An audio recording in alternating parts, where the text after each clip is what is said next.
Rouler en silence et sans émettre, sans pollution, c'est quand même agréable. Le seul problème, moi je suis en hybride avec mon scooter et je n'ai que 5 km d'autonomie en électrique.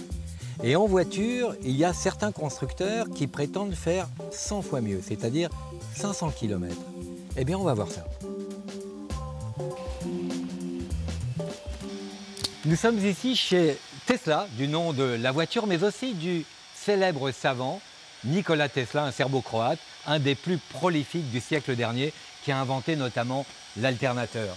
Et avoir 500 km d'autonomie, c'est beaucoup de batterie et surtout un problème de recharge de batterie. On va voir comment ça marche. Le secret de cette voiture électrique, c'est ça, cette petite batterie. Eh bien, il y en a 18 000 de cette taille en lithium-ion qui permet de dégager plus de 300 kW pour alimenter un moteur de plus de 420 chevaux. Toute cette puissance arrive en courant continu. On va passer donc par un onduleur qui va fabriquer du courant alternatif et qui va alimenter le moteur qu'on voit ici, un moteur dit brushless, c'est-à-dire sans balai, c'est-à-dire sans contact, très efficace. Nous avons vu le cœur de la voiture qui se trouve sous le châssis. Voici maintenant la voiture, aérodynamique, parce qu'il faut économiser chaque traînée, qui économise évidemment des kilowatts. Maintenant, nous allons voir comment gérer l'électricité et comment gérer les recharges de batterie avec les bornes existantes ou futures. Les voitures électriques disponibles sur le marché ont seulement 200 km d'autonomie, soit moins de la moitié de ce véhicule. Bah voilà, nous on sort en silence. Et puis pendant ce temps, il y a des camions qui livrent et qui laissent tourner le moteur avec du bruit, de la pollution. Il y a encore du chemin.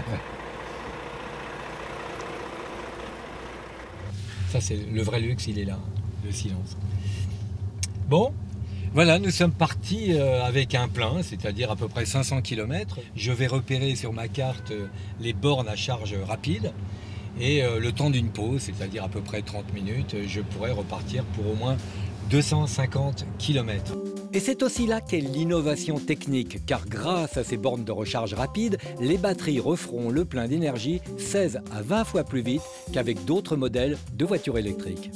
Alors ces bornes, il y en a une trentaine en ce moment qui sont réparties sur le territoire. Il y en aura beaucoup plus dans l'avenir, si bien qu'on pourra aller partout où bon nous semble. Avec 500 km d'autonomie, ça donne quand même pas mal de marge. Pour une utilisation urbaine, on peut aussi recharger la voiture sur des bornes de type Autolib. Mais c'est beaucoup plus lent. Il faudrait compter plus de 16 heures pour un plein d'électricité.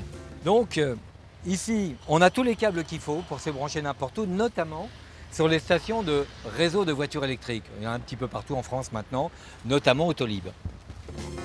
Allez, classique. Et j'ai plus qu'à me brancher sur la borne.